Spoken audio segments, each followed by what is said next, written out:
Fusion Mobile, quality e-learning experience on the go. You are welcome to Fusion Mobile e-learning platform. I'm Olokode Kwalimi by name, e-commerce tutor. And this class we'll be teaching the business law, topic business law. Thereafter we'll be looking at the meaning of business law, branches of law, definition of contracts and law of contracts. Thereafter we'll read the application of contracts. We're going to look at the essential elements of contracts. We're going to look at types of contracts, the determination of contracts, the remedies for breach of contracts. Now the first thing we have is the meaning of business law.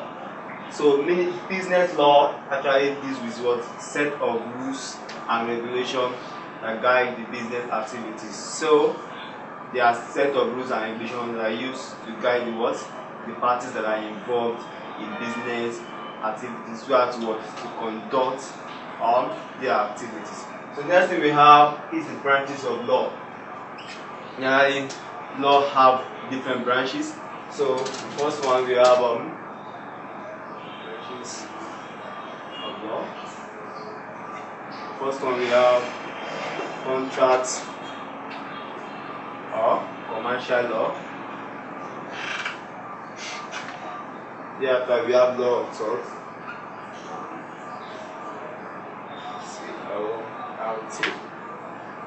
Next one we have property law.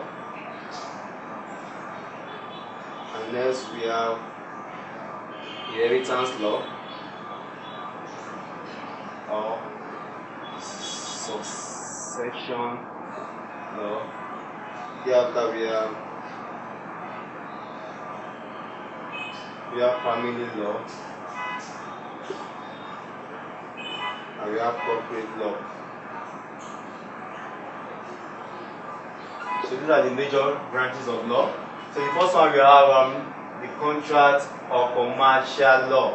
So thereafter we have the law of torts or civil law. We also have the property law. So we have the inheritance or succession law. So we have the family law, and thereafter we have the corporate law. So the first thing, contract or commercial law. So you see this is the aspect of laws that do with with business activities. So they are used to regulate and the activities of all the business. So they are used to regulate the agreements among people. So when there was agreements among people or between persons in business, so the contract law or commercial law is used to enforce such an agreement. Now the next one we have is the law of tort. The law of tort, this actually refers to as the civil law. This aspect of law deals with injuries brought by one person to another. So when actually the action of an individual actually brought some aspect of injuries to another, what happened? The law of tort actually comes into action, or civil law. The next one we have is the property law. This aspect of law deals with is ownership or how property is being used. So it deals with ownership or the use of property. How is property being acquired? How are they being used? So this is what this aspect of law is all about. Now the next one we have is the inheritance or succession law. We have the inheritance or succession law. So this aspect of law deals with with the inheritance of properties. So inheritance of properties. How can a person inherit a particular property, or who is having the right to a particular property? That is what the inheritance or succession law is all about.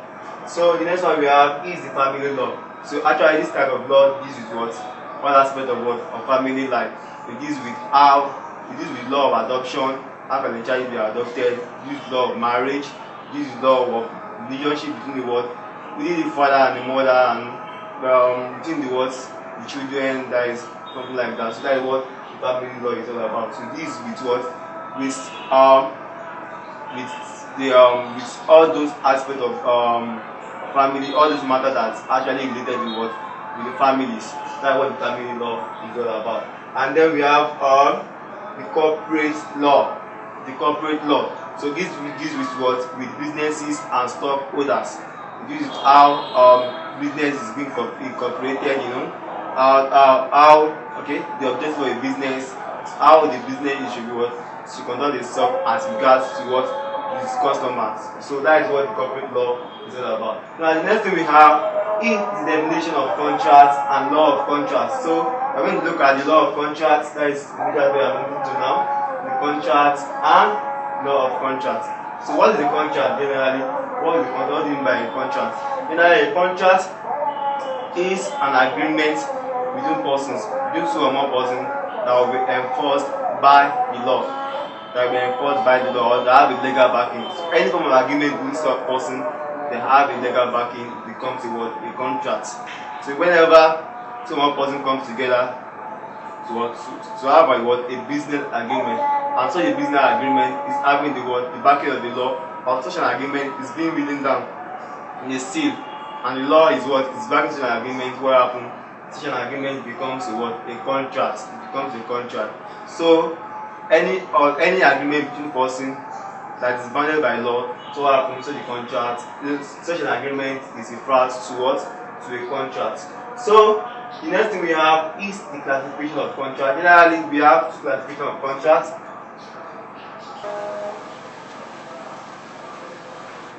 Generally, we have the formal contracts and the informal contracts.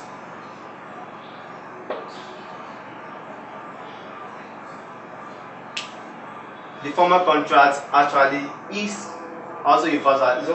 Both of the contracts are valid contracts. Exactly, they are valid contracts because they satisfy, or they have the essential element of a contract. They have the characteristics of a contract.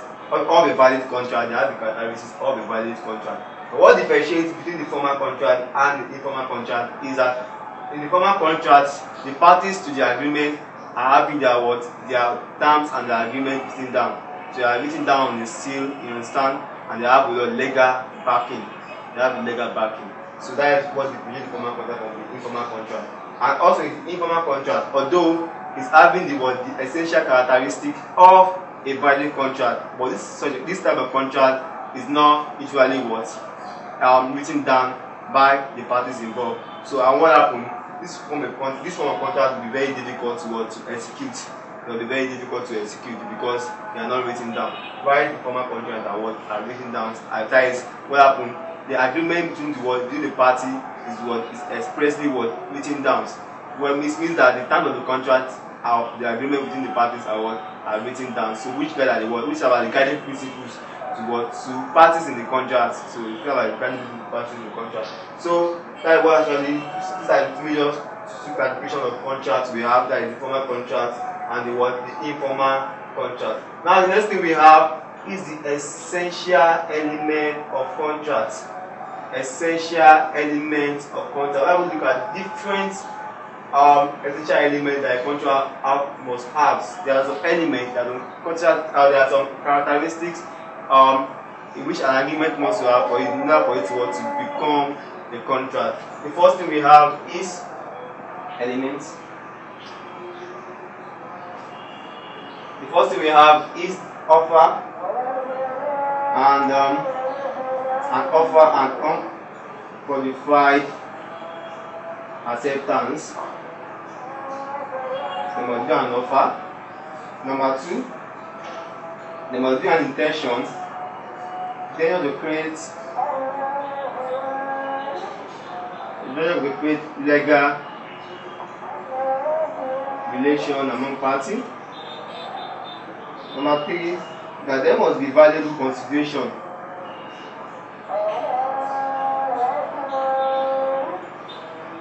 There must be valuable consideration. Number four,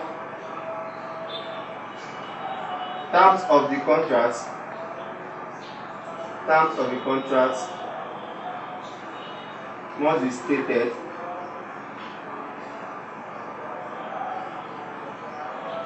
Let's put it expressly. So let's look at number 5. is that each party must be capable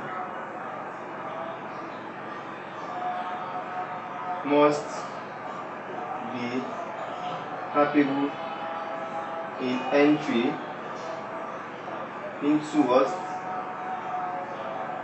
To a contract. Not everyone is capable to enter into a contract. So we have a lot of elements, but let's look at these 5.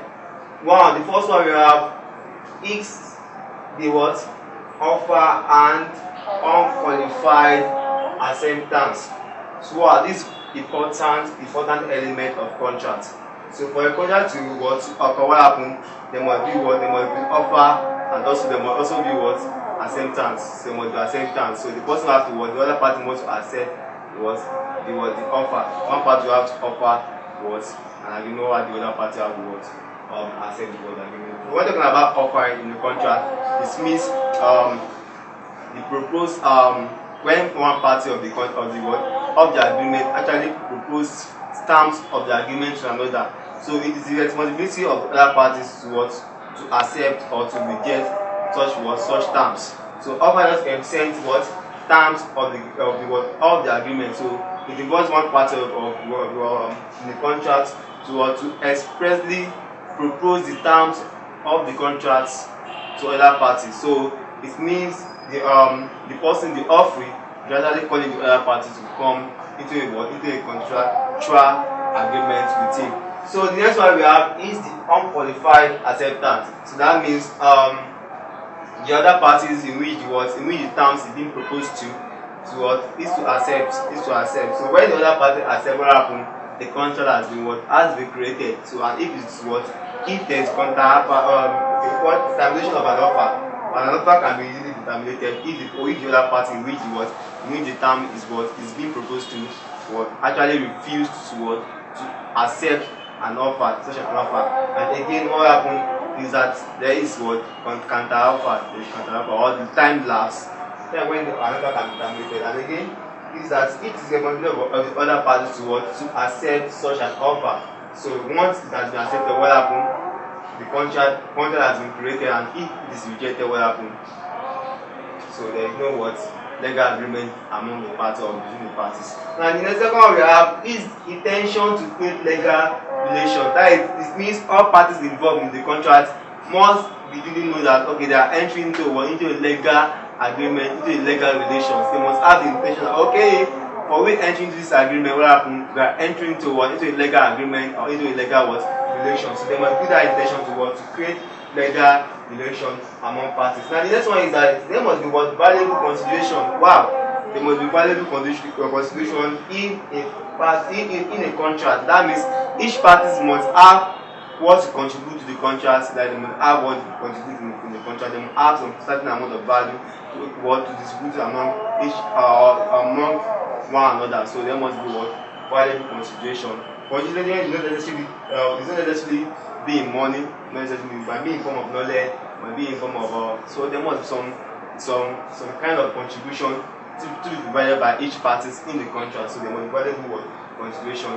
So one party has to be giving and one party has to be receiving, and so there must be some valuable contribution, some form of gains and loss in the contract. Now the next one we have is the terms of contracts. So the terms of contract must be stated expressly. It means that each party in the contract must state their the terms of the contract before they entry into the contract. That means the terms of the contract have to be stated expressly, that must be written down, must be in writing. Should always be in writing for you to make it a formal contract. It must be in writing. And again is that each party must be capable of entering into a contract.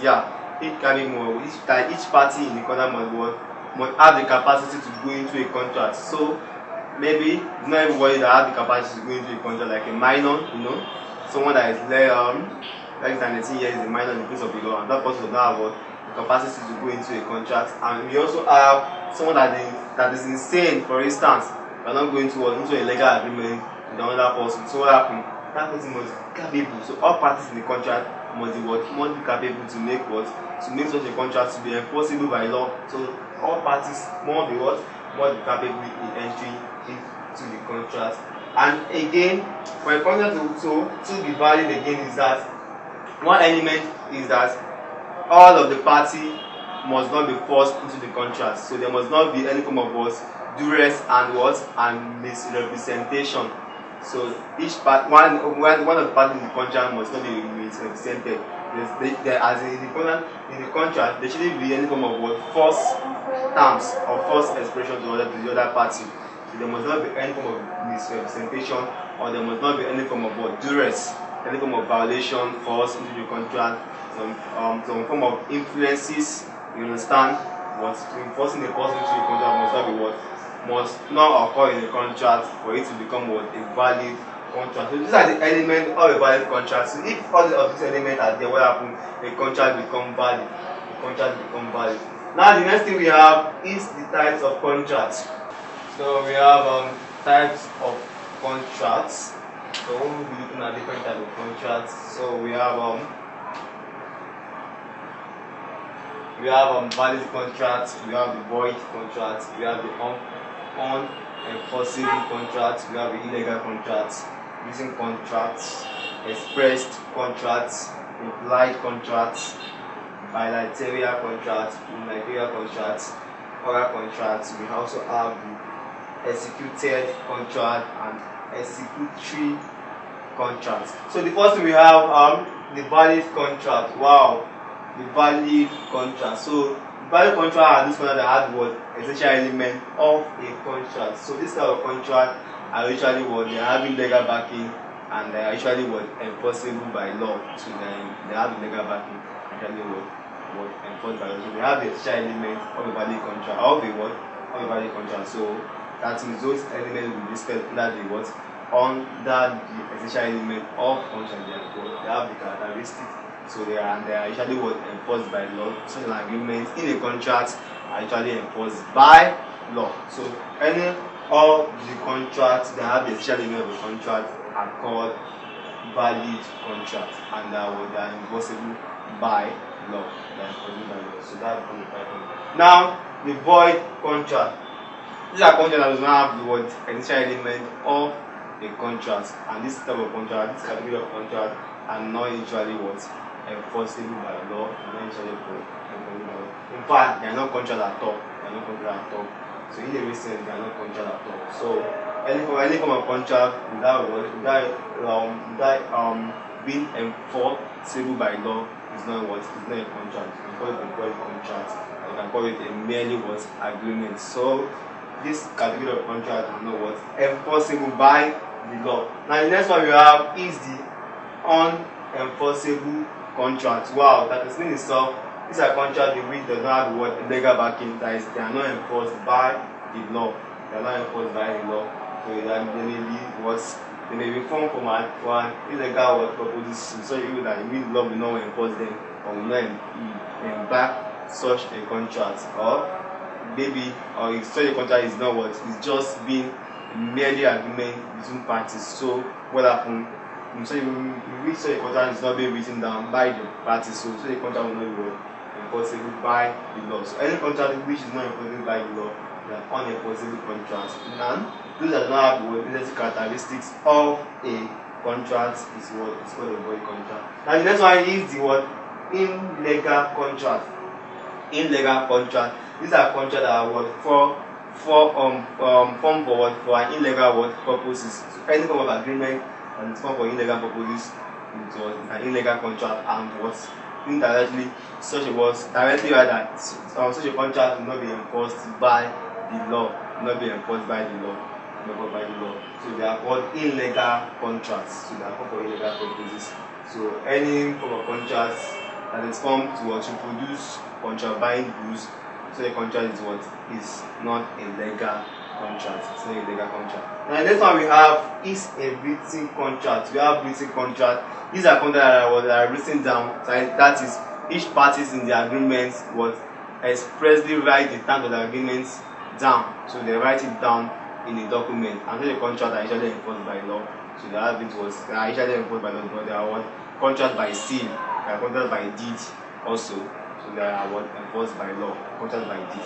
So the next one is the express contract. Express contract. This category of contract involves all the parties in the contract to express all of the agreements down. That means each party write all of the terms of the agreement down. So all of the terms of the agreement is expressly written down by all the parties in the agreement, and all the parties in the agreement understood the terms of this agreement. So what happened?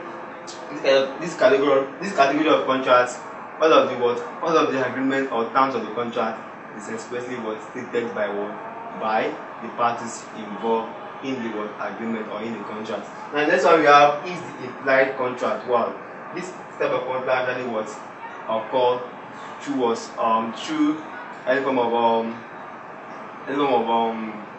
let me say direct agreement among parties or between parties. So this contract actually occur directly through form of actions or agreement. And what happens is that this kind of contract is not the party involved do not usually express the terms and the term of the agreement down. And usually the term of the agreement of the contract is not usually expressed by the parties. So they just go into the contract directly without being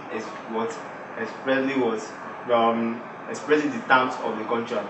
And this kind of contract can occur maybe for instance and this time we can have an implied contract, maybe the person having to shift to actually move his horse through a railway, and what happened, he visits the horse and person actually find the horse and help the person was in trust and keep the horse, feed the horse and something like that. So if the person chose to recover such an horse, what happened, the person will have to pay some certain amount of money so the contract become an implied contract. Because what happened, the person that actually keep the horse in trust of the other party, what happened, we have to it's necessary for the horse to be felt. So what happened is just such a contract cannot be written down. So each party cannot express the terms of the contract and what happened. So contract has occurred directly like that or occurred directly. So the time the contract occur directly. So for instance again, looking I want to save the life of a patient, you do that directly without even having to state down any form of terms or agreement among any form of parties and something like that. So any emergency will so the contract has come indirectly through implied. So what that's the contract implied contract. So it's necessary and they usually occurs in terms of emergency. So we have the bilateral and unilateral contracts. So the bilateral contract actually this is a promise made by one person to do something to another. So it means such a contract is served as it flows in two directions. It flows in two directions.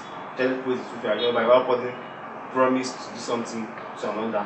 So we have the two flow directions agreement. Now the next one we have is the unilateral contract. The unilateral contract. This form of contract actually occurs when a promise is made by one parties directly and not directly to another party actually.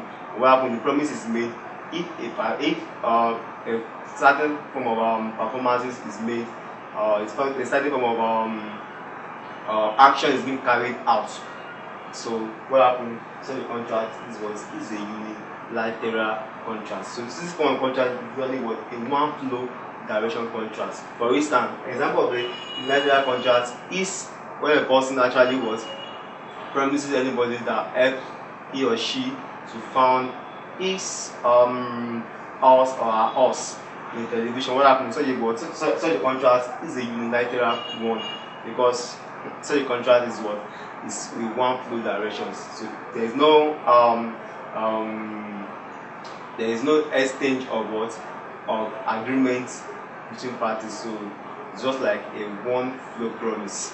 So we call such a contract unilateral contract. And in the bilateral contract there's exchange of promises among parties or between parties. So we call the contract bilateral contract. Now the next one we have is the oral contracts. We have oral contract. This form of contract where happen each parties in the contract actually states or or state the terms of the contract through spoken word or through spoken communication. So what happened? They state their contract through spoken words. They actually was.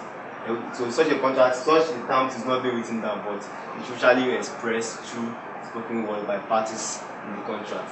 So we have an oral word and oral contract, and this one from contract is powerful as well as written contracts. Well, next one we have the executed contract. So the executed contract is the form of contract that has been completed. Any contract that has been completed, it means such a contract has been executed. Now the next one we have is the executory contract. This form of contract is in the process of it being completed but has not been completed. So what happened? Such a contract is what? An executory contract. Now the next thing we have is the termination of contracts. What can bring a contract to an end? What are the actions that will actually bring a contract to an end? So we're going to look at that now. Termination. So we have first thing we have by performance. So a contract can be terminated through performance. Number 2, by breach. Number 3, by frustration. Number 4, agreements among parties. Yeah. So if parties actually agree to terminate the contracts, so by parties in the contracts. And again, we can also have by lapse of time. Okay, you can have death or insanity of a party in the contracts. Next one we can have is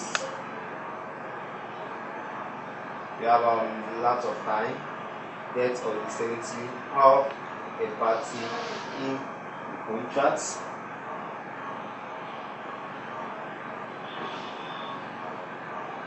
So we can also have bankruptcy. So first thing we have is by performance. So a contract can be terminated or come to an end by performance of all the parties in the contract. So that means if each party in the contract actually performs their agreements or their promise in the contract, what happens? The contract usually goes to an end or will be terminated by the parties. So when each party performs their agreements in the contract, what happens? The contract has been terminated through performance. Once all of the parties has performed their duties or their obligations in the contract. So what happens? The contract will be terminated through performance. Now we also have another factor that can also was bring a contract to an end. We have by breach of contract. So this is the failure of a party in the contract to perform its duties or his obligation in the contract. So if any of the party failed to perform his duties or her duties in the contract, what happened? The contract will be brought to an end by what? By breach. And actually this can it means or a court action or a legal action, especially if the contract is a valid contract. So the contract can also be terminated or brought to an end by what? By breach. That is the failure of any of the parties to perform its duty in the contract. So contract will be brought by breach. Now the next one is what we also have by frustration. Yeah, the contract can also be brought to an end by frustration. Yeah, that means contract can be brought to an end or can be terminated to an end, not by the action of the parties in the contract. So, and that can be brought to an end through some aspect of by crisis, by natural disaster and something like that. So it can also be brought to an end by natural action. So if a contract is made between two parties, one party actually give a business form of vision or others. Okay, you're going to build a canopy for me to have my wedding. So what happened? It is the obligation of other parties to make sure that the canopy is being actually built or is being built rather. So if in the process what happened, there is serious strain, you understand, in such a way that actually would disturb the canopy being built, what happened? The contract has been frustrated, so that the contract will be terminated through that process, and it has been frustrated through that process by natural action. So it's not the fault of any party in the contract. It's not the fault of any party in the contract. So if a contract is being terminated or is being actually come to an end, not by the action of any party in the contract, you say such contract has been frustrated. Now the next thing we have is agreement among parties. So parties can actually have an agreement to terminate the contract or to bring the contract to an end. So they can have an agreement among themselves to bring the contract to an end. Next thing we have is lapse of time. So a contract can also be terminated through lapse of time if the contract has been in existence for a very long time, and in such a way that the parties in the contract are finding difficult to execute such a contract. What happened? The contract will be terminated through lapse of time. So the next one we have is death or insanity of a party in the contract. So the death or insanity of a party in the contract can also terminate the contract. So the next one we have bankruptcy. If any of the party in the contract actually became bankrupt, what happened? The contract will also be brought to an end. Now the next thing we have is remedy for breach of contract. What happened if a contract is actually brought to an end through the failure of a party in the performance of its duty or its obligation in the contract? What remedy can the other party actually receive through that process? So we have some remedy. What happened? The other party can sue for damages because can sue the other party that actually breached the contract for damages. Number 2 is that it can actually agree to receive the remedy for an agreed sum of money. So can go for an agreed sum of money. And again is that the other party can also have what we call the quantum merit. That is the other party can actually have a quantum merit, that is going to mention any sum, any value is to receive. So that also will serve as a remedy for breach of contract. So that is the remedy which the other party can actually receive from here. You can also receive a remedy to rescission. So what happened? The law can actually receive the other party for a breach of contract. So these are the remedy for breach of contract. So it has been an interesting class. So if you look at the meaning of business law, thereafter we move to the branches of law. Then we talk about the property law, the family law, the contract or commercial law. Again, we also talk about the definition of contract and law of contract. Thereafter we move to the classification of contract, which is formal contract and informal contract. We look at the essential element of a contract. So what characteristics will the contract have to become valid? We also look at the types of contracts. Thereafter we move to the termination of the contract.